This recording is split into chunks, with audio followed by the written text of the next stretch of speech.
Miren, vamos a trabajar el concepto de placa y alambre compuesto. La placa, para que usted entienda, no es más que un área, vamos a decir, en dos dimensiones, bidimensional. O sea, que vamos a calcular el área, lógicamente, de dos dimensiones, porque si no fuera volumen o fuera longitud. Entonces, vamos a presumir lo siguiente, para que se entienda. Supongamos que yo tengo esa figura. ¿Qué es una figura compuesta o un área compuesta? Es cuando yo tengo que el área que voy a calcular es generada por la suma de dos o más figuras. Por ejemplo, esa que estoy presentando ahí, me doy cuenta que no es más que un rectángulo más dos triángulos rectángulos. ¿Cierto? Si yo sumo esas tres figuras, me va a dar como resultado esa que le estoy pidiendo. Ok, entonces ya yo sé que cuando me hablan de placa compuesta, me se está refiriendo que la placa que voy a calcular o el área que voy a, o sea, la figura que voy a trabajar está compuesta por dos o más figuras. Que esas figuras pueden ser regulares como no regulares. Pero en este caso son tres figuras regulares. Ahora bien, cuando yo tengo eso, ¿cómo yo trabajo? Muy simple.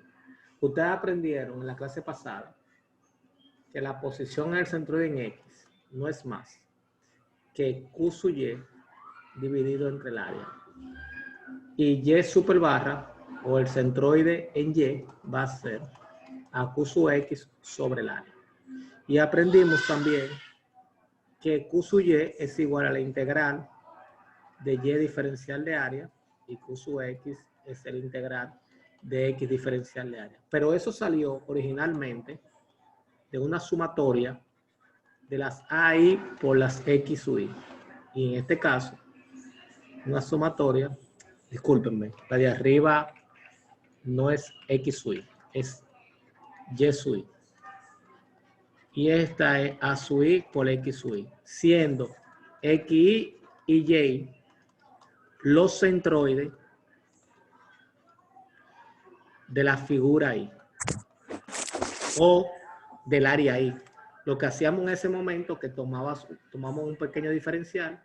Al tomar un pequeño diferencial, la posición de ese pequeño diferencial era justamente el centroide en X y el centroide en Y. Ahora, imagínense que en vez de yo tener un diferencial, yo puedo de alguna forma determinar el centroide de cada figura que yo la descomponga. ¿Qué significa eso? Que ese cuadrado que está aquí, su centroide, yo lo conozco. Tanto en X como en Y. De forma similar, el triángulo. Tanto en X como en Y. Y de forma similar, este triángulo, Y y X. Eso implica que si yo conozco cada centroide de la figura que me componen, esa figura compuesta, implica que yo pudiera determinar el momento de cada una de las figuras, el momento de área de primer orden. Entonces, si yo determino el momento de área de primer orden, yo puedo decir que el momento del área original, del área compuesta, no va a ser más que la sumatoria de cada una. O sea, lo que quiere decir que Q sub Y va a ser igual lo que acabo de escribir aquí. Por cierto, ahorita estaba bien yo. O sea, esto estaba bien. ¿Por qué eso estaba bien? Muy simple, porque con X es Y y con Y es X. O sea, eso estaba bien originalmente. Volvemos para atrás. Q sub Y por X. Ya yo sé que aquí sería el de la figura 1 más el de la figura 2 más el de la figura 3. Lo que quiere decir que yo pudiera expresar entonces el centroide de una figura compuesta en Y y X se define como la sumatoria de las áreas Y por las X sub Y entre el área total de la figura. De forma similar, en Y sería A sub Y, A sub Y por Y sub Y entre el área. Donde, para este caso en particular, el área se define como la sumatoria de todas las áreas en que se compone la figura. Nótese algo muy interesante, que ya ese X y ese Y no es de un diferencial de área, ni esa A sub I, sino de una figura específica. Entiéndase que en este caso sería este cuadrado, en este la este triángulo y la este triángulo. Ahora bien, ¿dónde yo o cómo yo puedo calcular los X sub I y Y sub I de cada figura? El libro le da en la página 225 centroides de diferentes figuras. Por ejemplo, si fuera un cuarto de circunferencia, el centroide en X de un cuarto de circunferencia es 4R sobre 3pi. En Y, 4R sobre 3pi. Por ejemplo, una enjuta parabólica con dimensión A, o sea, base A y altura H, en X es 3A sobre 4 y en Y 3H sobre 10. O sea que la que vamos a utilizar es esta tabla. Nótese que a esa tabla le faltan varios, pero esos varios se demostraron por la integral. ¿Cuáles serían esos varios que le faltan? Le faltaría la del triángulo rectángulo, pero la del triángulo rectángulo, o sea, vamos a poner esto en rojo para que se vea. La del triángulo rectángulo, ese triángulo con eje cartesiano aquí y eje cartesiano aquí, X y Y, o sea, la posición X va a ser a 2/3 de la base, la posición en Y va a ser 1/3 de la altura. A medida que vayamos usando, lo que vamos a crear es una tabla más grande que la tabla original, que es esa, donde vamos a tener diferentes centroides. No obstante a eso, yo resolví en uno de los videos que está en la plataforma la del triángulo, o sea que la pueden ubicar ahí y agregarla en algún espacio de esa tabla. Ok, ya sabiendo eso, vamos a hacer un pequeño ejemplo utilizando centroide aplicando esa tabla. Por ejemplo, si hacemos el 5.8, vamos llevando el 5.8 para realizar eso como ejemplo, como un primer ejemplo. Si vamos al 5.8, ¿qué tenemos? Tenemos esa figura. Esa figura me doy cuenta claramente que está compuesta por dos. ¿Cuáles son esas dos? Está compuesto por un rectángulo,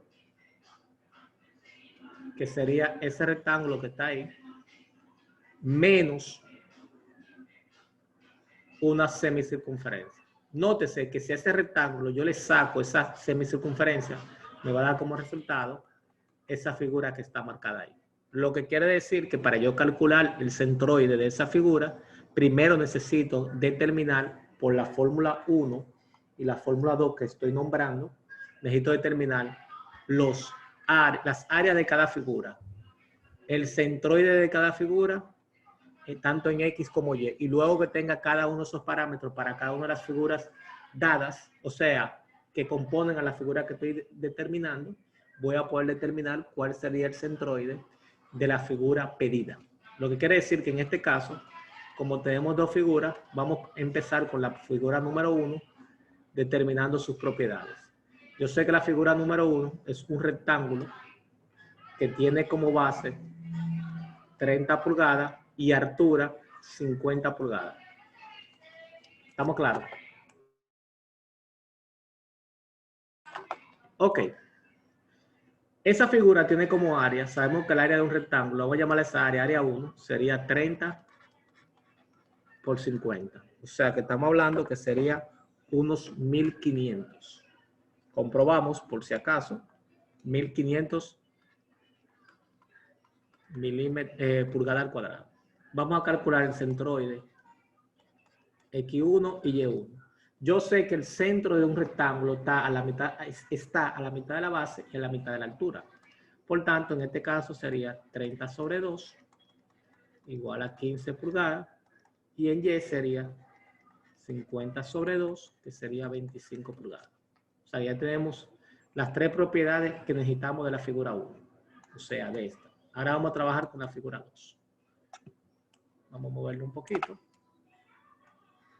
La figura 2 tiene la siguiente particularidad. Vamos a ver. es una semicircunferencia. Mal dibujada, pero más o menos eso. Fíjense que está desplazada su centro unas 30 pulgadas. Recuerden que el centro está aquí. Y ese es el radio de 15 pulgadas. Y el centro está desplazado en vertical otras 30 pulgadas. Ok, ¿qué necesito determinar de eso? El área. Sabemos que el área de una semicircunferencia es pi por radio cuadrado sobre 2, pero en este caso en particular, como es un hueco, sería menos pi por 15 al cuadrado sobre 2. Sabemos que el área no existe, las áreas no pueden ser negativas, pero ese negativo lo que nos está indicando es que simplemente es un hueco. Por 15 al cuadrado sobre 2, estamos hablando de 353.429 pulgada cuadrada. Pulgada cuadrada. Ok, vamos con el X2 y con el Y2.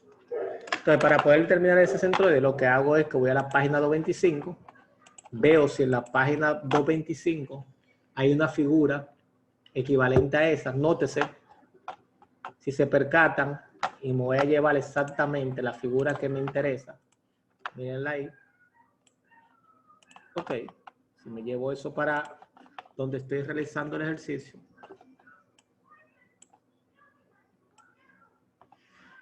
Ok, eso es. Vamos a poner un poquito más grande para que se vea. Nótese que en el libro el eje cartesiano está justamente sobre el centro. Lo que implica es que si yo coloco un eje cartesiano equivalente, vamos a llamar a ese eje cartesiano X', Y', estaría así. Nótese otra cosa interesante, y es que esa semicircunferencia tiene una rotación de 90 grados. ¿Qué quiere decir con eso? Que la mía está en ese sentido. ¿Qué significa que está en ese sentido? Cuando yo le aplico una rotación de 90 grados, si originalmente eso es X y esto es Y, al yo aplicarle una rotación de 90 grados a esa figura, o sea, si yo la roto antihorario 90 grados, el Y va a ser aquí y el X va a ser aquí. ¿Me están siguiendo lo que yo acabo de hacer? Imagínense que yo roto eso, sí, 90 grados. Fíjense que para la vertical pasa a ser X y la horizontal pasa a ser Y. ¿Qué significa eso? Recuérdense que si yo voy a la tabla, la primera columna el centroide en X, la segunda columna el centroide Y, y la tercera columna es el área. Nótese que lo que aquí es X, en el dibujo original es Y. Lo que quiere decir que sería 4R sobre 3pi. ¿Estamos claros? O sea, vuelvo para atrás. Lo que aquí es X, no, para que vamos haciendo entendemos, lo hacemos al revés, para que se entienda claramente. Vamos a hacer una aclaración adicional. O sea, lo que aquí es Y, para que se entienda más claro, aquí es X. Y lo que aquí es X, aquí es Y. Lo que significa que en este caso en particular, como X es Y, aquí va 4R sobre 3pi. Como Y aquí es X, entonces Y es 0. ¿Se comprendió lo que acabo de decir ahora mismo? Vuelvo y repito para atrás. Sí, señor.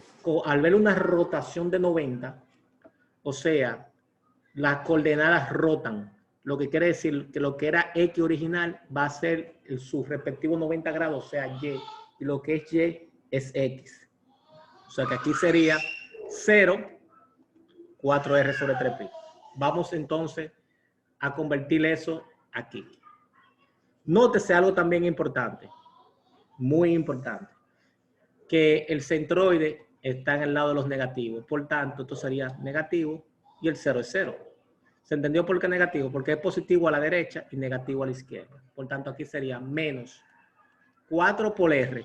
¿Cuánto vale R? 15 sobre 3pi. Pero nótese algo muy importante, que ese centroide que yo acabo de dar es con respecto a mi eje X', porque mi eje X está aquí. Entonces, si yo calculé algo con respecto al eje X', para llevarlo a mi eje X, simplemente tengo que sumarle lo que desplacé mi eje. Vuelvo para atrás, para que me entiendan. Imagínense que yo tengo un punto ahí, que está a 2 metros con respecto a ese origen. Y yo lo quiero respecto a este. Simplemente lo único que tengo que sumarle la distancia de desplazamiento del eje. Lo que quiere decir que en este caso, para yo llevar ese centroide que está en este origen, simplemente lo único que tengo que hacer es sumarle el desplazamiento de mi eje, que en este caso sería más 30. Lo que quiere decir que eso sería 30 menos 4 por 15 entre 3 por pi. Eso sería en total 23.63 pulgadas. Ok, vamos con Y. Fíjense que voy a primero a trabajar con Y'. El centroide para Y' coincide con este que es 0. Pero para llevarlo a mi eje original, que es este eje Y, X, tendría que sumar el desplazamiento, que en este caso serían 30. Lo que quiere decir que mi centroide estaría en 30 pulgadas. Bastante simple. Ya tengo las áreas de los centroides de cada una de las figuras.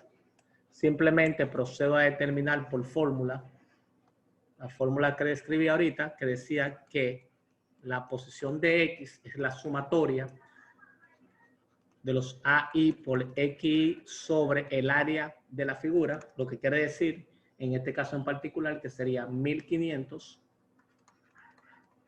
por 15 pulgadas, más, pero en este caso, el más, pero esta área es negativa.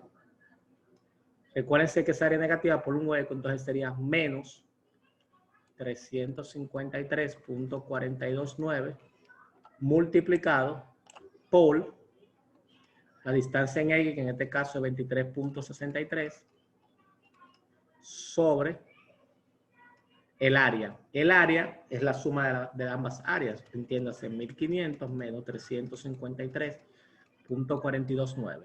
Lo que quiere decir que mi centroide en X es 1500 por 15 menos 353.429 por 23.63. Todo eso entre 1500 menos 353.429. Eso da como resultado 12.34 pulgadas. Ya encontré la primera posición de mi centroide. Voy con la segunda, voy con Y. Y es la sumatoria de las AI por Y sub I entre el área. Lo que quiere decir que serían 1500, que es la primera área, por 25, menos 353.429 por su distancia al centroide, que vale 30. Todo eso entre el área total, que es 1500 menos 353.429. Lo que quiere decir que la distancia Y sería igual a 1500 por 25 menos 353.429 por 30. Eso entre 1500 menos 353.429 me da como resultado 23.46 pulgadas. ¿Alguna pregunta? Jóvenes. Bien, hasta ahí. Dígame. Bien, hasta ahí. Me imagino que en caso de que si fuera compuesto por una figura que no fuera regular y otra que sí, sería el mismo procedimiento. El mismo procedimiento, siempre y cuando yo conozca el centroide de esa figura no regular. Por ejemplo, si yo tuviera algo así. Imagínense que yo tengo un cuadrado y aquí una enjuta.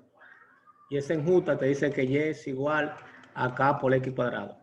Por ejemplo, ya tú sabes que tengo ahí dos figuras. Un cuadrado, estamos hablando del área interior, más una enjuta parabólica.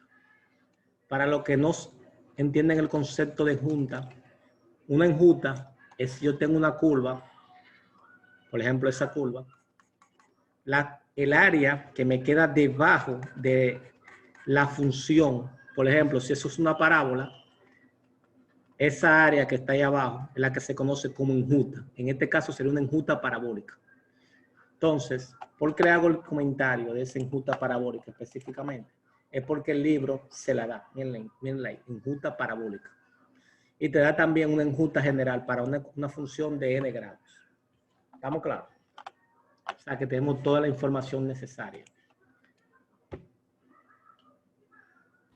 Ok.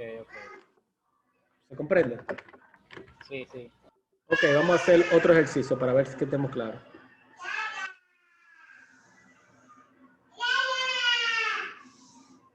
Vamos a ver. Vamos a borrar esto que sí, porque esto no es importante. Es importante, pero ya ustedes saben cómo manejarlo. Vamos a ver.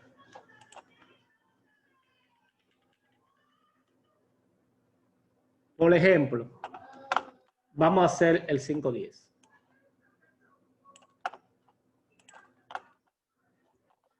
Yo en uno de los videos que está subido a la plataforma YouTube, yo hice el 5.12, que lo pueden ver. Ok. Vamos con ese.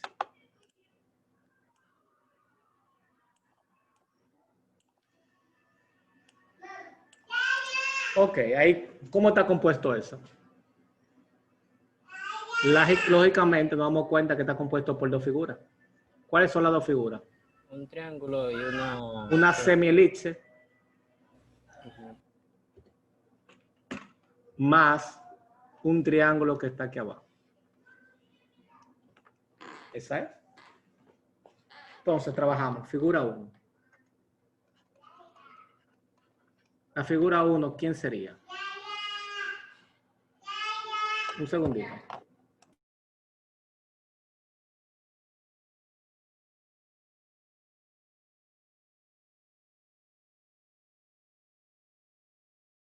Un segundito, joven. Vamos a seguir entonces. Tenemos una elipse que tiene de dimensión 47 milímetros y 47 milímetros. Tiene de altura 26 milímetros. Vamos a ver si en la página 225 hay algo con respecto a la elipse. Si vamos para atrás. Parabólica, mírenla ahí. Vamos a llevarnos lo que nos interesa. Ok. Vamos aquí. Pegamos.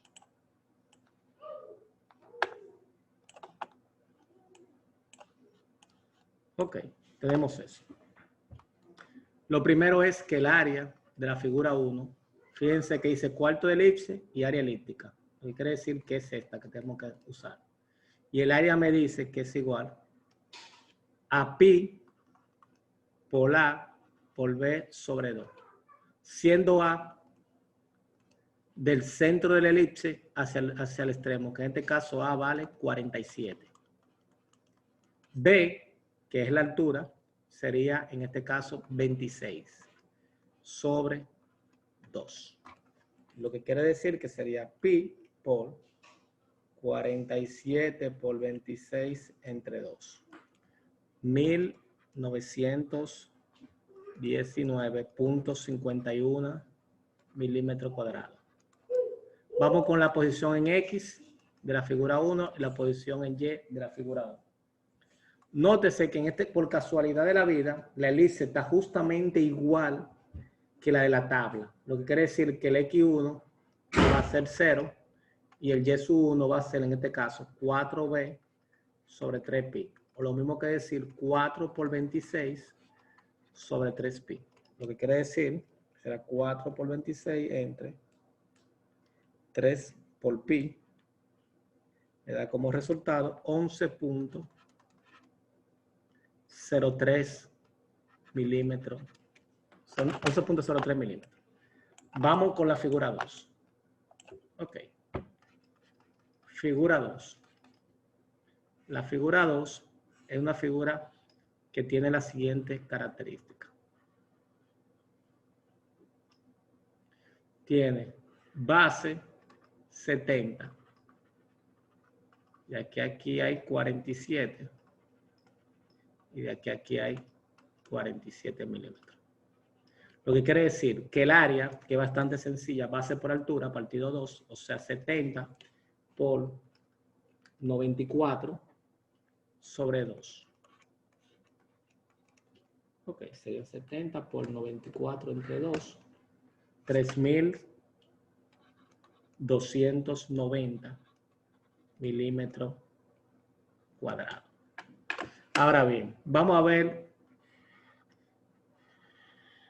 entender algo. Si yo tengo un triángulo rectángulo que tiene esas dimensiones, B y H, el centroide de ese triángulo rectángulo está a 2/3 de la base y en Y está a 1/3 de la altura. Fíjense algo muy importante. Eso es medido, vamos a ponerlo en rojo, 2/3 de la base, o sea, estamos un poquito más ahí, y a 1/3 de la altura. Ahora, si yo lo veo desde el ángulo recto, si de aquí hay 2/3, ahí tiene que haber 1/3 de H. Si ahí hay 1/3, aquí tiene que haber 2/3 de H. Es importante entender eso. O sea, que hay dos formas de verla. Una, si estoy viendo del ángulo que no es recto, del ángulo agudo, y otra viendo del ángulo recto.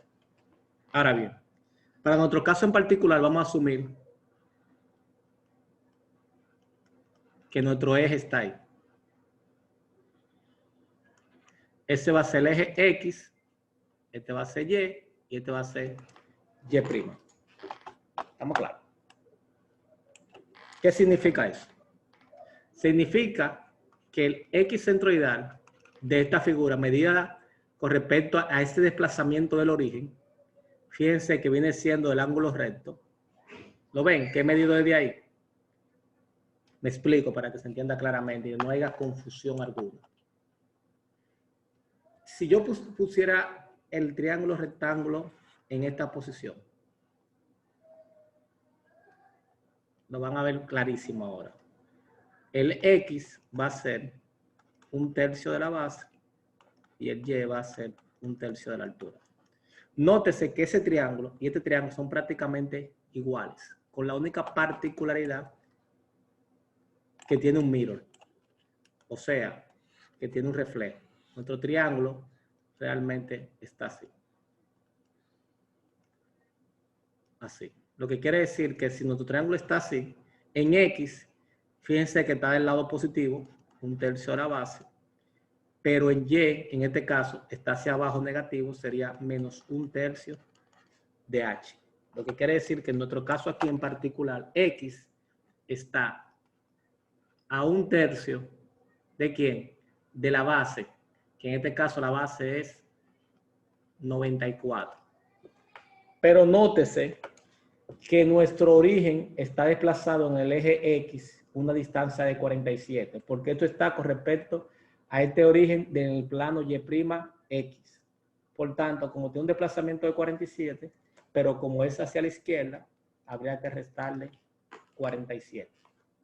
Lo que quiere decir que en nuestro caso particular sería 94 sobre 3 menos 47 sería menos 15.67 milímetros. Así está mi posición. En Y, medido de aquí, como es hacia abajo, dijimos que era menos, porque está al lado de los negativos, 1/3 de la altura. Y la altura vale 70. Lo mismo que decir 70 sobre 3. 23.33. Nótese que no le estoy sumando nada porque no hay un desplazamiento con respecto al eje Y. Entonces ya tenemos toda la información para poder calcular el X de la figura. Que el X de la figura va a ser el área 1, 1919.51 multiplicado por 0, que es el centroide, mírenlo aquí donde está, más 3.290 multiplicado por su centroide, que va a ser menos 15.67. Todo eso sobre el área, que el área sería la suma de ambas figuras. Lo que quiere decir que nuestro centroide en X será igual a 1919.51 por 0, 3.290 por 15.67 negativo, entre 1919.51 más 3.290, nos va a dar como resultado menos 9.90 milímetros. Ya tengo mi valor en X. Ahora voy con mi valor en Y. Sería en este caso 1919.51 más por 11.03 más 3.290 por menos 23.33 entre 1919.51 más 3.290. Lo que quiere decir que Y será igual a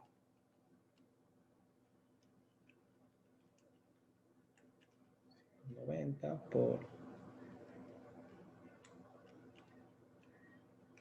23.33, eso entre 19.51 más 3.290.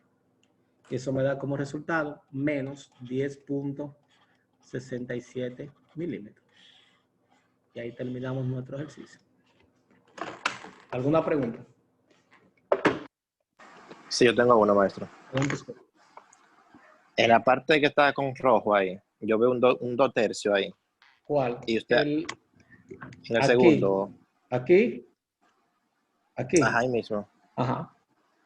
Y arriba veo 1 tercio. ¿Es porque diferente? recuérdate que eso es medido respecto a ese ángulo. Y yo estoy midiendo respecto al ángulo recto.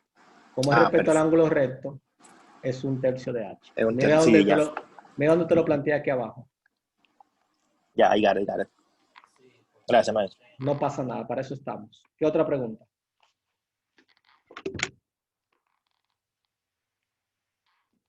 Si no hay preguntas, terminamos hasta aquí. La clase va a ser corta porque queremos dar este tema en 2 semanas, no en una, quizá un poquito más extendido.